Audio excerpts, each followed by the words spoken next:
खुद ही को आजमाया है तो ये अंदाज आया। तुम में भी मैं हूं, शुद्ध प्लस पान मसाला। जब पशुओं को मिलेगा प्यार और मिल्को मोर पशु आहार तो दूध बहेगा, मुनाफा बढ़ेगा। मिल्को मोर पशु आहार। और मैं हूं आपके साथ सत्यम गौर। विधानसभा चुनाव की तारीखों की घोषणा हो गई है।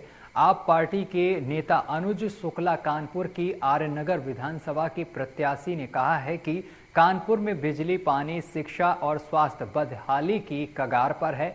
गरीब लोगों को प्राइवेट तो छोड़िए, सरकारी अस्पतालों में इलाज नहीं मिल पा रहा है। अगर हमारी सरकार बनी तो जिस तरीके से दिल्ली में बिजली, पानी, शिक्षा और स्वास्थ्य लोगों को फ्री में दिया जा रहा है, उसी तर्ज पर उत्तर प्रदेश के लोगों को भी मुहैया कराया जाएगा। और उन्होंने क्या कुछ कहा, देखिए रिपोर्ट।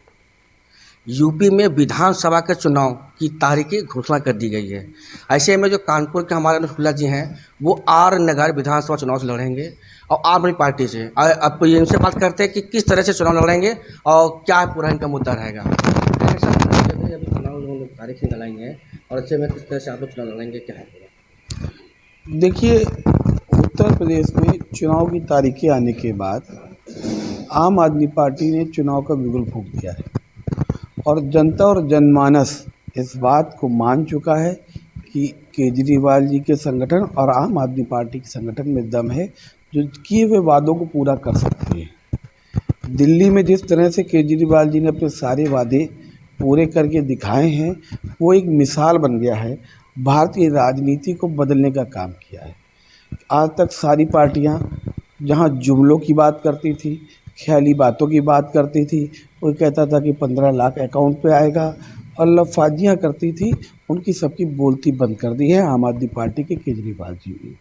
जब उन्होंने कहा कि हम 200 यूनिट बिजली मुफ्त देंगे तो दे के दिखाई। अभी उसी क्रमांक में आपने देखा होगा, एक राजनीतिक दल ने कहा कि हम भी 300 यूनिट बिजली मुफ्त देंगे। नकल करने की कोशिश की गई, लेकिन क्या आपको विश्वास होगा उनकी बात पे? क्योंकि पूर्व में वो खुद मुख्यमंत्री थे, उसके पूर्व उनके पिताजी, उनके परिवार की सरकारें रहीं। जब तब भी तो जनता वही थी, तब भी गरीब थे, परेशान थे, सहूलियत तब भी दी जा सकती थी, लेकिन तब उन्होंने सहूलियत देने का काम नहीं किया। तब उन्होंने क्या काम किया? उन्होंने काम किया लोगों को दिक्कतें और सहूलियतों बढ़ाने का। आज जब केजरीवाल जी ने करके दिखा दिया तो उनकी नकल करने के लिए सभी राजनीतिक दल उस होड़ में लग गए हैं। लेकिन ये फार्मूला करने की नीति, करने की नियति केवल केजरीवाल जी के पास है, जो 300 यूनिट बिजली मुफ्त दे सकती है।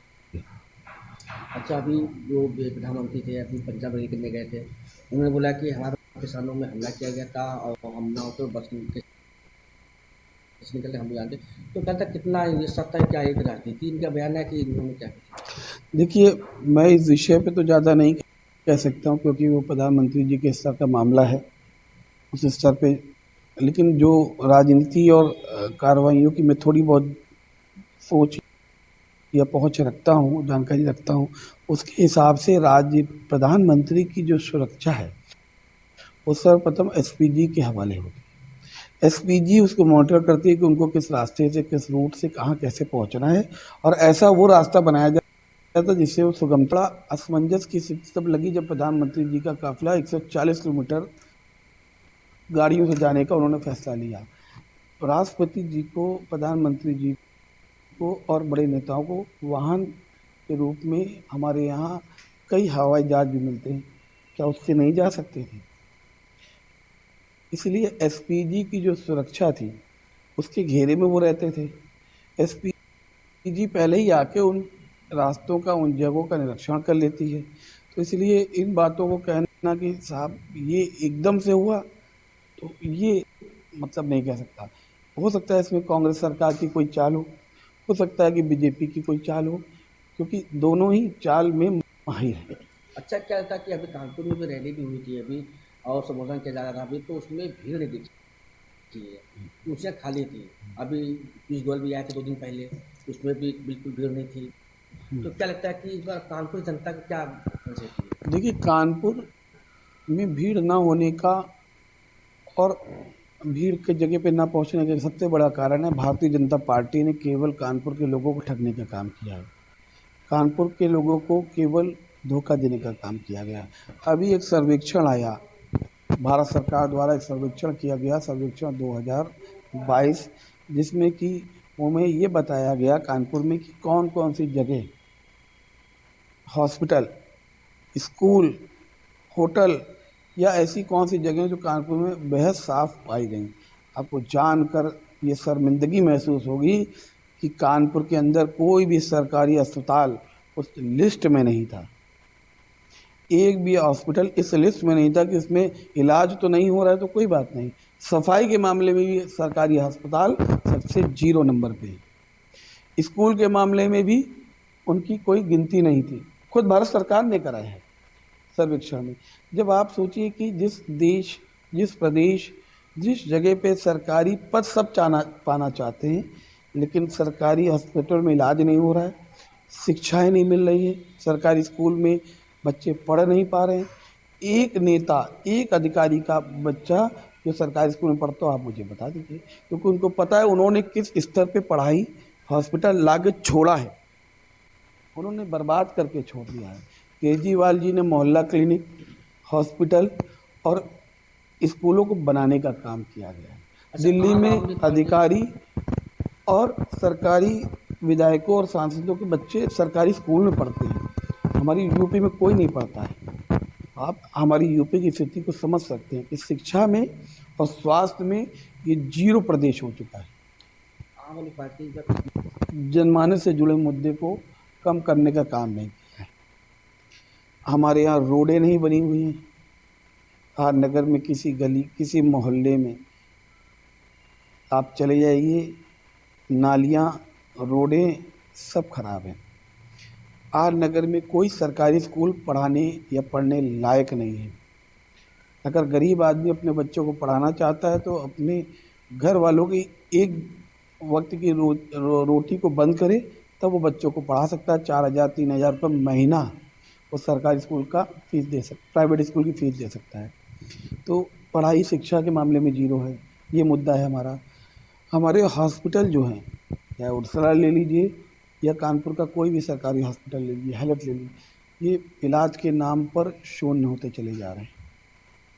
यहाँ पे कोई भी व्यक्ति अगर उसको लगता है कि मुझे अपनों का इलाज कराना है तो वो वहाँ लेकर नहीं जाता है, वो लेके जाएगा प्राइवेट हॉस्पिटल पे। तो स्वास्थ्य के नाम पे कानपुर और यूपी शून्य होता चला जा रहा है, ये मुद्दा हमारा है। रोडों का मुद्दा हमारा है, क्योंकि रोड पे जितनी कमीशनखोरी, इतना भ्रष्टाचार पुल बनाने में हो रहा है कि कुछ दिन पहले कानपुर के एक पुल को, जिसमें लागत 40 करोड़ रुपए आई, सरकार द्वारा बताया गया चूहे खा गए। आपको लगता है कि कोई पुल को चूहे खा सकती है? लेकिन सरकार ने इस बात की पुष्टि करी कि चूहों की वजह से पुल खराब हो गया।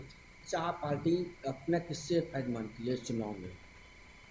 देखिए, आम आदमी पार्टी जोड़ने की पार्टी है, आम आदमी पार्टी विकास की पार्टी है, आम आदमी पार्टी करने की पार्टी है, आम आदमी पार्टी सबको साथ ले चलने की पार्टी है। इसलिए हमारी लड़ाई किसी से है ही नहीं, कोई दूर दूर तक नहीं है। सूरज को हम लोग दीपक नहीं दिखा सकते, वैसे आम आदमी पार्टी अपनी लड़ाई में किसी को मानती नहीं, क्योंकि बाकी लोगों की सोच तोड़ने की है, भ्रष्टाचार की है, लूट की है और सबको अलग करके उनके अंदर भेदभाव पैदा करने के लिए है। इसलिए आम आदमी पार्टी और किसी और राजनीतिक दल का कोई मेल नहीं है। और हमारी लड़ाई में, क्योंकि हम जनता से सीधे संवाद करते हैं, हम जनता से सीधे बात करते हैं, हम उनकी परेशानियों को, उनकी दिक्कतों को उनके दरवाजे पे हल करते हैं जाकर। हमारे पास जो फ़ोन आता है हम उसके दरवाजे पे जाके सलूशन करने का काम, देने का काम करते हैं। तो हमारी लड़ाई किसी से नहीं है, वो सब हाईटेक है और हम लोग ज़मीनी टेक हैं। तो जैसा कि आपको बता दें कि यादव जी ने बताया कि हमारी किसी से फाइट नहीं है और हम जो चुनाव लड़ेंगे हम अपने दम पर चुनाव लड़ेंगे और यूपी में सरकार बना के ही रहेंगे। कैमरामैन दीपक के साथ लोकमत न्यूज़ कानपुर।